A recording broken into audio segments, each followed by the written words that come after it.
Dalam nama Bapa dan Putra dan Roh Kudus. Amin. Allah Tritunggal Maha Kudus, kami bersyukur atas berkat rahmat dan kasih-Mu yang Engkau anugerahkan kepada kami melalui Yesus sebagai puncak pewahyuan-Mu, puncak sejarah keselamatan, puncak seluruh hidup kami, perjuangan kami. Kami bersyukur bahwa kemarin kami merayakan kenaikan Tuhan Yesus yang tentu saja memberi harapan bagi kami bahwa Ia akan membantu kami untuk memperoleh tempat yang telah Ia janjikan. Namun sebelum mencapai tempat yang Yesus janjikan kepada kami terus berjuang, berziarah di dunia ini, melaksanakan untuk hidup, melaksanakan aktivitas dan tugas-tugas kami sebagai manusia yang Kau ciptakan dengan tugas untuk membangun, mengembangkan hidup kami, mengembangkan alam ciptaan-Mu melalui tugas dan karya-karya kami. Pada kesempatan ini kami akan mendalami harkat dan martabat manusia yang hidupnya adalah anugerah yang Kau berikan kepada kami sebagai hak asasi yang paling dasar. Kami akan mendalami itu dengan sepenuh hati. Semoga Engkau memberkati dengan terang Roh Kudus-Mu, sehingga kami dapat mendalami hidup, harkat dan martabat kehidupan, dan bagaimana kami harus menjaga, melindungi, dan membela, memperjuangkan hak asasi manusia ini dengan sebaik mungkin, dan tidak melanggar hak asasi atas kehidupan manusia dan seluruh ciptaan-Mu yang masih Engkau kehendaki untuk hidup.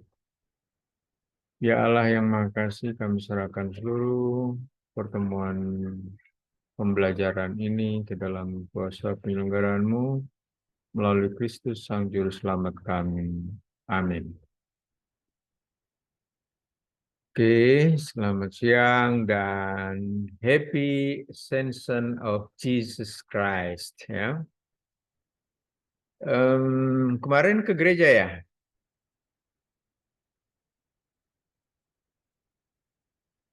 Halo? Gereja, Pak. Nah, ke gereja. Boleh dengar cerita tentang apa yang Anda peroleh di gereja kemarin?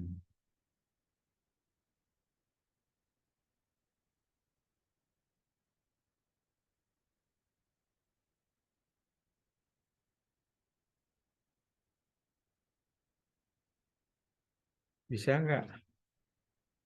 Masa sharing pengalaman tentang apa yang Anda peroleh, apa yang Anda alami dalam gereja kemarin.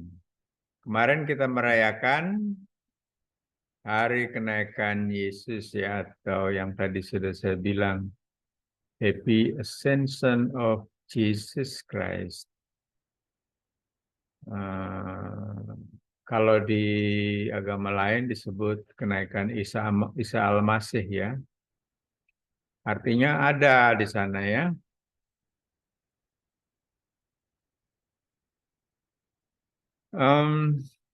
Ada yang bisa?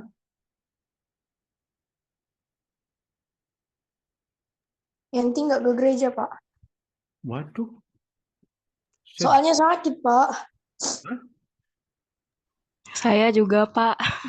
Oh, kenapa sakit? Iya, alerginya kambuh. Oh, aduh kok ini sebentar saya share lagi.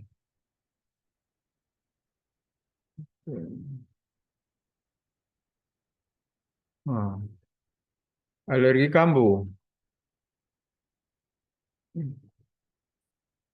Oke. Siapa yang ke gereja kemarin? Tadi Aldi toh?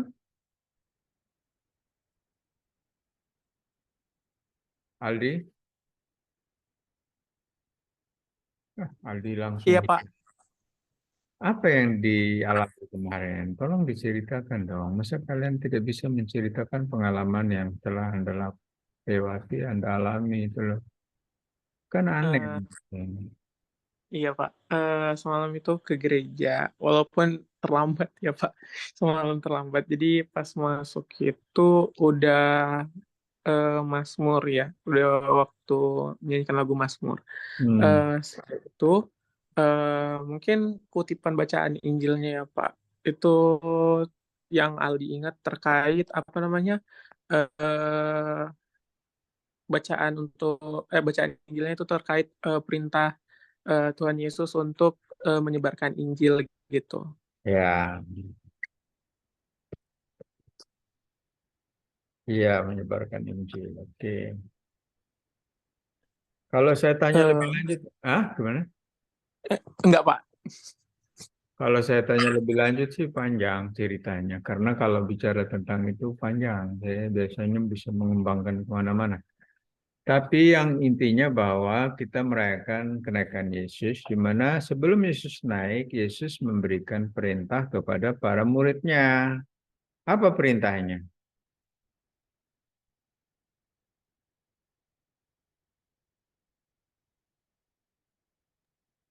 Eh, Perintahnya itu pergilah jadikanlah semua bangsa muridku dan baptislah mereka dalam nama Bapa, Anak dan Roh Kudus dan ajarkan mereka melakukan segala sesuatu yang telah kuperintahkan kepadamu.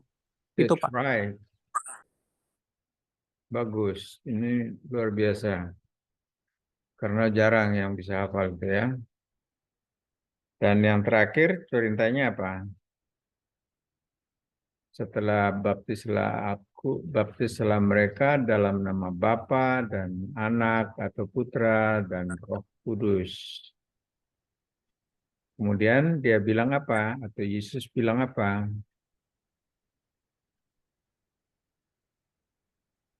Ajarlah mereka melakukan segala sesuatu yang telah Ya, kuperintahkan kepadamu. ajarkanlah mereka tentang apa yang sudah saya perintahkan atau apa yang sudah selama ini diajarkan itu kan oleh Yesus. Terus apa lagi? Ini Pak, ketahuilah aku menyertai kamu senantiasa sampai akhir zaman. Nah, oke itu bagus. Ini jawaban yang lengkap. Oke.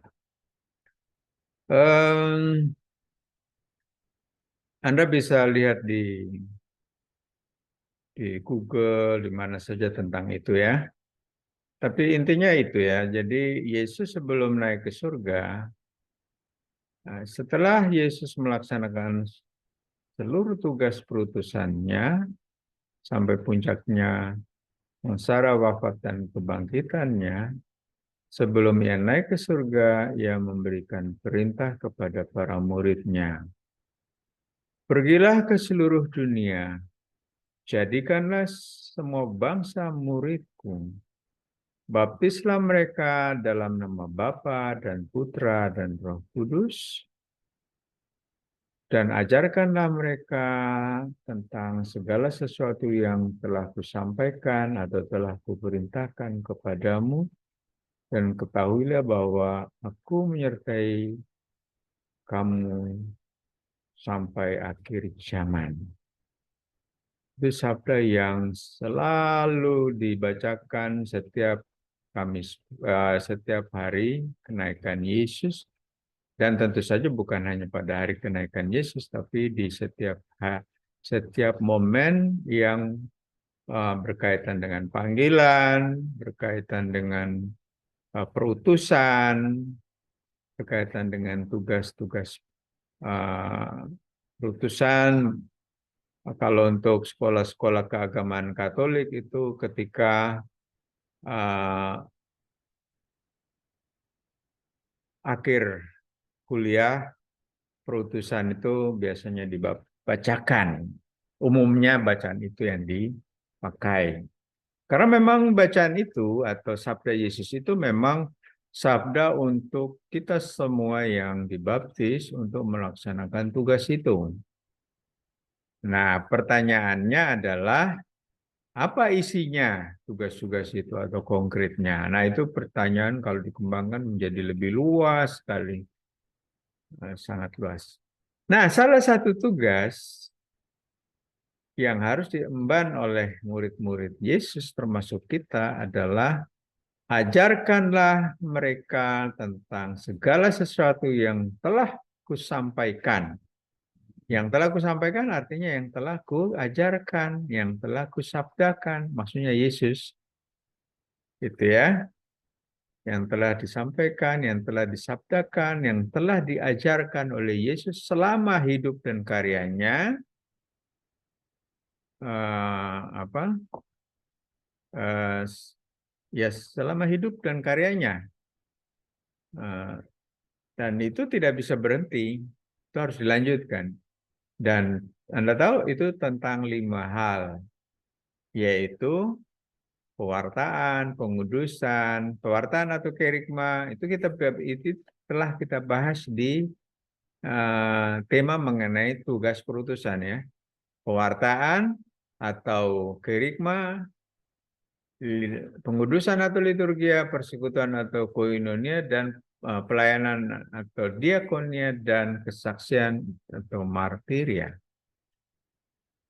Nah, salah satu poin penting tentang pewartaan, pengudusan, pelayanan, persekutuan, dan kesaksian itu adalah dan merupakan sentral itu adalah manusia. Manusia adalah sentral dari 5 tugas menggereja itu. Ketika Anda mewartakan kepada siapa dan oleh siapa? Tentu kepada manusia dan oleh manusia. Kalau Anda menguduskan siapa dan oleh siapa? Menguduskan oleh manusia dan untuk manusia. Meskipun menguduskan itu juga berarti menguduskan dunia juga. Dunia. Dunia itu artinya bukan hanya manusia. Seluruh alam ciptaan Tuhan itu juga harus dikuduskan, disucikan. Apa maksudnya?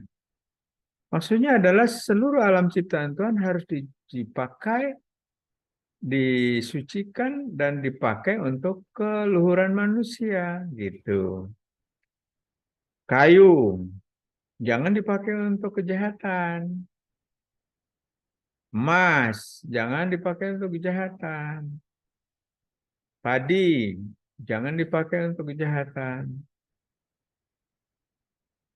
Sumber-sumber alam, dan seterusnya. Pokoknya kalau kita bicara tentang itu akan menjadi sangat luas. Sangat panjang dan luas. Dan itu sangat menarik bagi saya. Kalau saya ngomong itu biasanya tidak akan pernah berhenti. Kemudian, kalau kita mau membangun persekutuan, itu persekutuan yang dimaksud persekutuan manusia. Ya toh? Koinonia manusia, komunio manusia, kebersamaan, persatuan, kesatuan, persahabatan, persaudaraan. Itu menyangkut koinonia atau persekutuan. Terus kalau kita bicara tentang pelayanan, yang dilayani siapa? Manusia dan oleh manusia. Meskipun alam juga. Kita melayani alam juga. Melayani alam itu yaitu menanam kembali ketika kerusakan, memelihara lingkungan, itu melayani alam. Dan pelayanan terhadap alam itu juga untuk manusia juga, gitu ya. Semuanya untuk kemaslahatan manusia. Anda pernah melihat video saya nggak tentang 9 keywords of religious moderation atau di 9 kata kunci moderasi beragama? Itu ada di sana semua. Terus kalau kita bicara tentang kesaksian, ya kita kesaksian tentang hidup kita, tentang orang lain, tentang segala sesuatu yang berkaitan dengan kemaslahatan, kebahagiaan, dan keselamatan manusia. Dan salah satu poin pentingnya adalah ini, Kita mewartakan tentang kehidupan, melayani kehidupan, menjaga, melindungi, dan memperjuangkan hak asasi manusia yang paling dasar. Ini ya. Mengapa hidup adalah hak asasi yang paling dasar? Saya ingin tahu. Anda bisa mengerti nggak soal ini, pernyataan ini, atau statement ini? Hidup adalah hak asasi manusia yang paling dasar yang dianugerahkan Allah dan merupakan amanat dari seluruh agama. Coba saya ingin Anda menjelaskan ini. Kalau Anda menjelaskan ini, berarti Anda bicara tentang ini sudah termasuk tuntas secara praktis. Secara teoritis belum. Siapa yang bisa? Ini sudah direkam belum ini? Pause recording. Hah?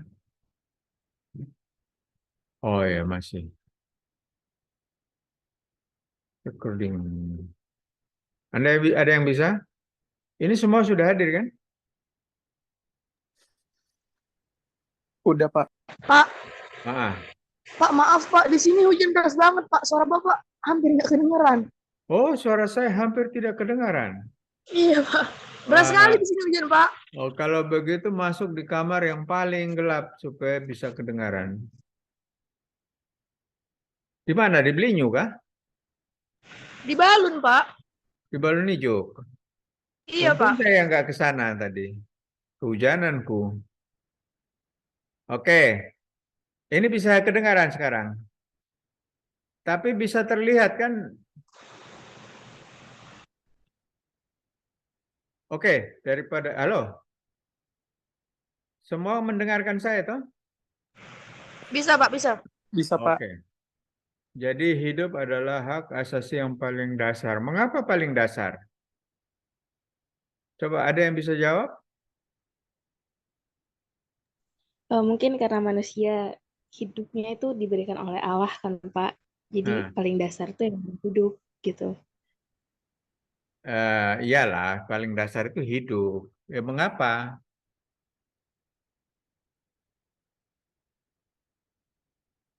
Ya karena udah dianugerahkan oleh Allah gitu loh, Pak. Ini siapa ini? Helena. Helena ya. Iya, Iya, Pak.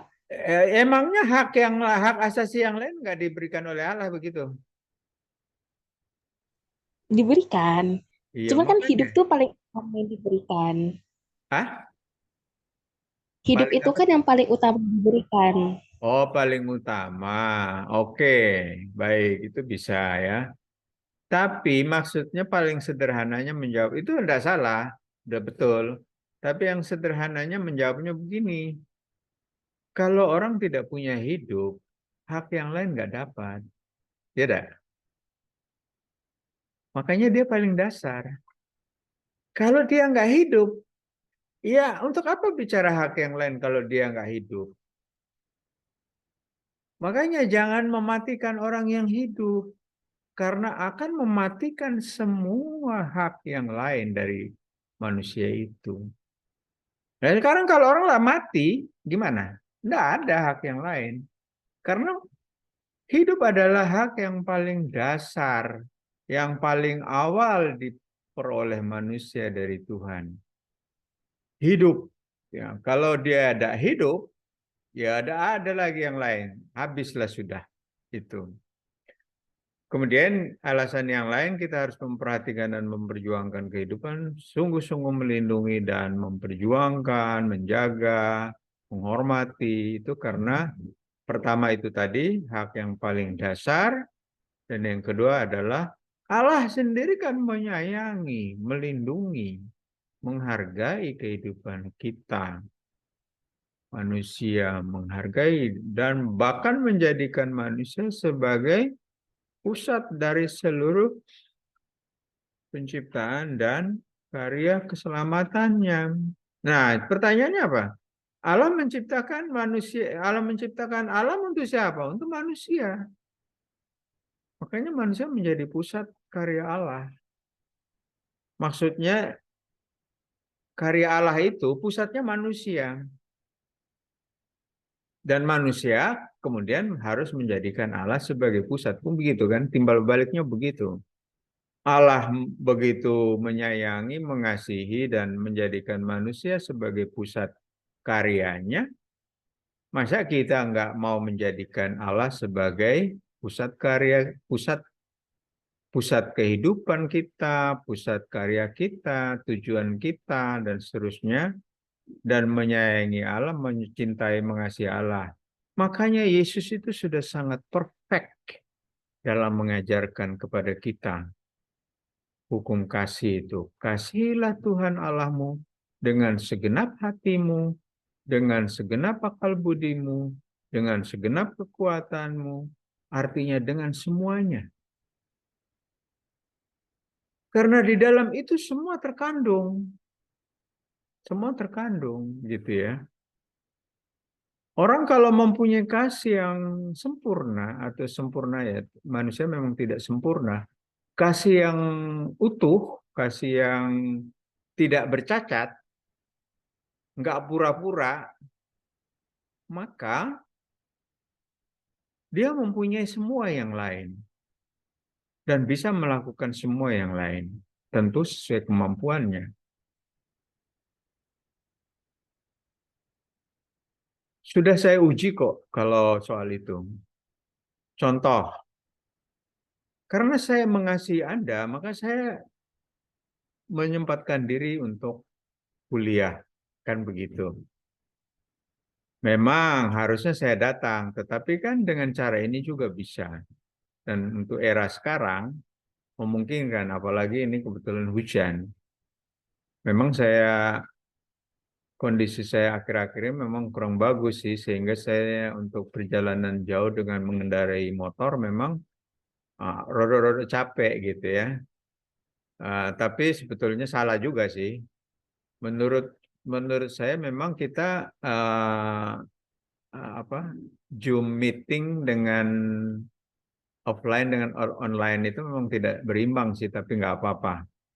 Yang penting kan kita sudah melakukan offline juga kan. Tapi yang paling pokok adalah dengan Zoom ini mudah-mudahan jauh lebih efektif dibanding dengan offline. Karena offline kan saya harus berjalan dan itu kadang-kadang bisa terlambat, bisa kemudian pulangnya harus lebih cepat, menyangkut waktu dan cuaca juga kan. Nah, tapi tidak demikian maksud saya untuk ke depan. Mungkin ke depan saya harus lebih konsisten lagi dengan porsi antara offline dengan online ya. Lalu nilai dan indahnya kehidupan, moralitas kehidupan kerap dikacaukan, maka kita harus menjaga dan melindungi. Dan moralitas merupakan tuntutan hakiki kehidupan manusia. Itu alasan mengapa kita harus memperjuangkan. Nah,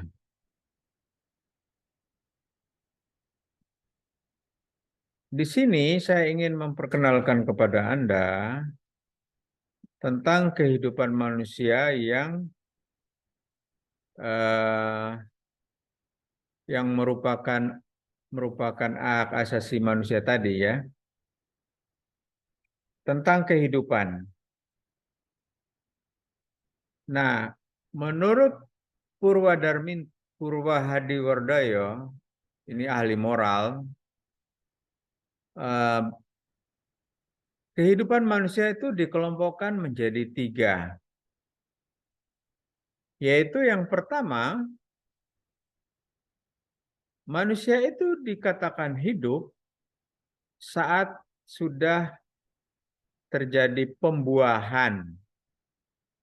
Ketika sperma dan sel telur atau ovum bersatu serta membentuk zigot kurang lebih 12 jam setelah hubungan seksual atau sexual intercourse itu.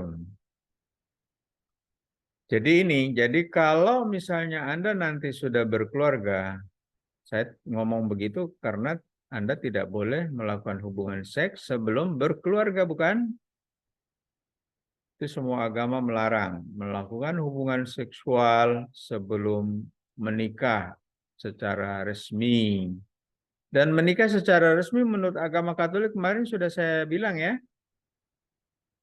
kalau menikah secara Katolik itu dianggap sah ketika sudah melakukan pernikahan secara peneguhan di gereja, secara tata cara Katolik, kemudian setelah selesai dari sana, setelah sampai di rumah, harus melakukan relasi seksual atau hubungan seksual. Jika hubungan seksual ini tidak terjadi, maka perkawinan belum dinyatakan sah menurut hukum Gereja Katolik. Nah, alasannya saya sudah jelaskan, tapi kalau Anda belum puas nanti bisa ditanya.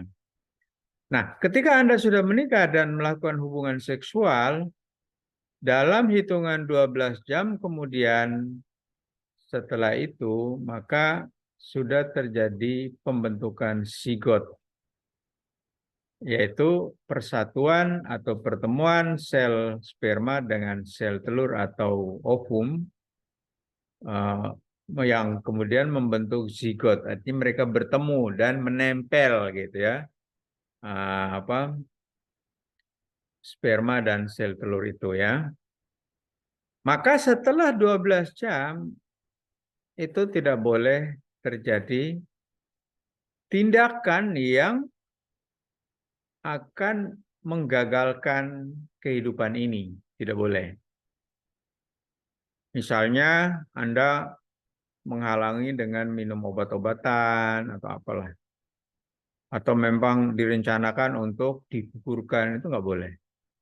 Atau menggunakan alat-alat kontraseptiva, itu tidak boleh. Nah, itu yang pertama. Yang kedua, hidup manusia itu barulah mulai sekitar 11 hari setelah pembuahan. Tepatnya saat embrio terjadi dan menempel pada dinding rahim. Atau istilahnya nidasi. Kalau yang di atas itu baru bertemu dan menempel satu sama lain, maka setelah 11 hari, kurang lebih ini kan sekitar, itu embrio yang sudah saling menempel ini menempel di dinding rahim, ya, menempel di dinding rahim. Nah, biasanya yang nempel di dinding rahim itu apa? Pusatnya ya, tali pusatnya. Karena kalau badannya nempel itu kan nggak bisa lahir. Makanya yang nempelnya itu pusatnya, tali pusatnya itu menempel, kemudian nanti pada kelahiran kan dia keluar lalu dipotong tali pusatnya. Begitu.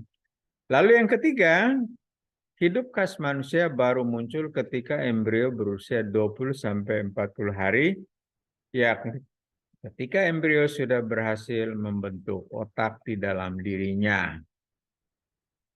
Itu 3 kategori kehidupan. Pertanyaannya, kita milih yang mana? Kalau mau aman, pilih yang pertama. Jadi kalau Anda sudah berkeluarga dan memang ingin punya anak, maka memang tidak lagi melakukan hal-hal yang mungkin menggagalkan pembuahan, gitu ya. Tidak boleh. Dengan Anda menggagalkan pembuahan, maka Anda sudah melanggar hak hidup dari janin atau potensi atau embrio itu. Hak hidup dari embrio itu. Potensi kehidupan itu dilanggar oleh Anda sendiri. Itu tidak boleh. Kemudian ada orang yang bilang, tunggulah 11 hari baru ini.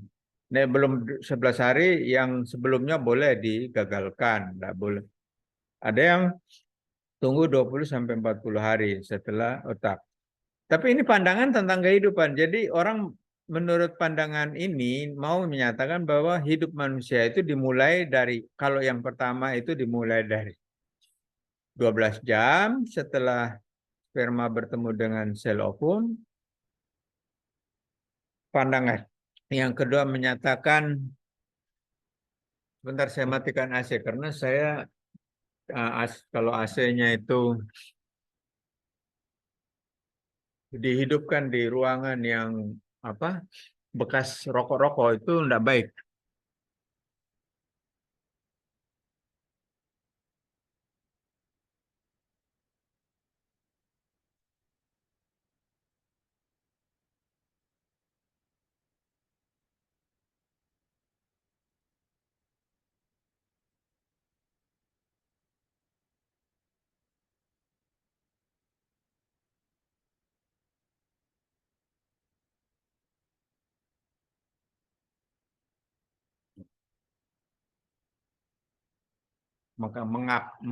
Makanya mengapa orang melarang merokok di ruang AC? Karena tidak bagus,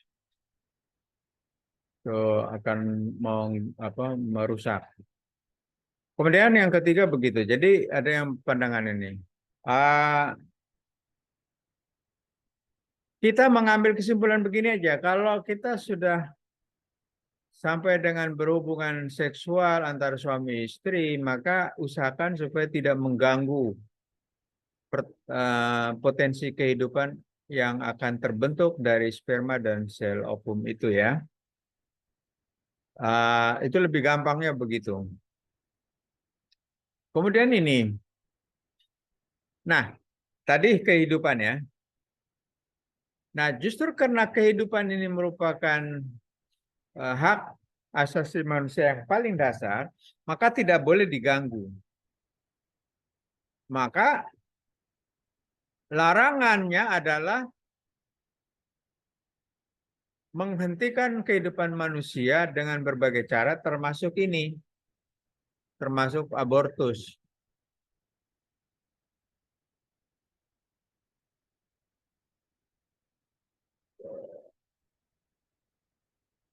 Nah,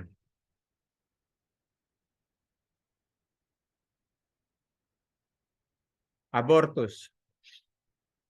Abortus adalah cara atau tindakan, baik sengaja atau tidak sengaja, yang menggagalkan kehidupan. Dan ini nggak boleh terjadi. Nah, kalau abortus saja tidak boleh, apalagi pembunuhan. Ya toh? Apalagi melukai dan membunuh. Nah, ini nggak enak. Saya nggak suka dengan ruangan yang bekas rokok.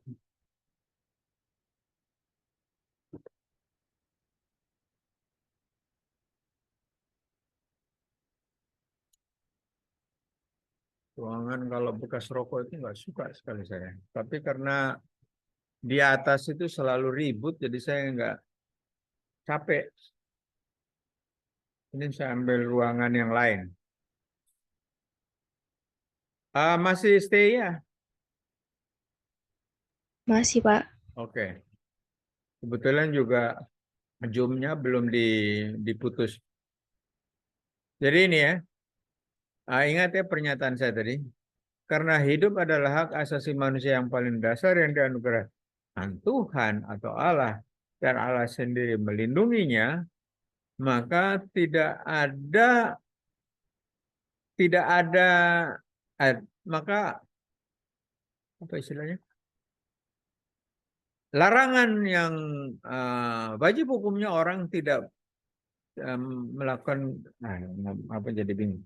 Maksudnya orang harus melindungi dan tidak boleh melakukan tindakan apapun yang bersifat menghentikan kehidupan manusia, termasuk aborsi. Nah, aborsi aja dilarang, apalagi membunuh.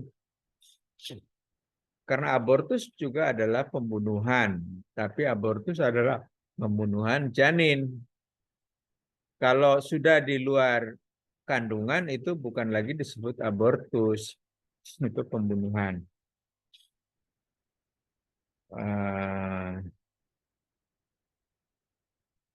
Oke. Nah, abortus itu adalah keguguran sebelum waktunya. Sebelum waktu apa? Sebelum waktu melahirkan. Kata kerja aborior berarti aku gugur. Istilah abortus dipakai untuk menunjukkan keguguran atau pengguguran hasil konsepsi sebelum janin dapat hidup di luar kandungan.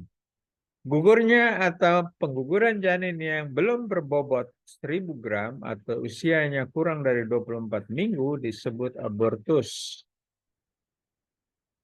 Nah, pertanyaannya apakah sebelum 28 minggu tidak disebut abortus?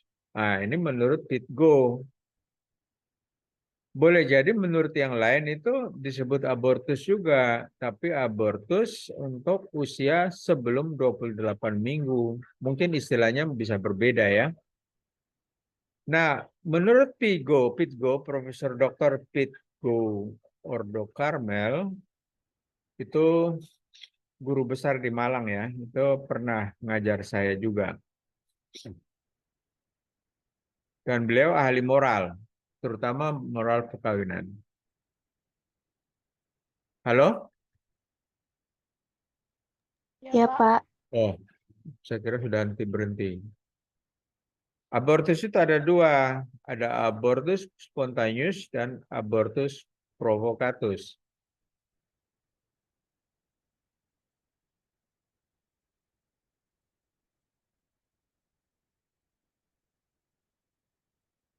Apa yang dimaksud dengan abortus spontaneous?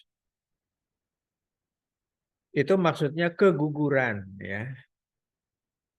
Keguguran itu adalah tindakan gugurnya atau kejadian gugurnya janin tanpa disebabkan oleh tindakan manusia atau keguguran tidak sengaja atau sering orang bilang abortus non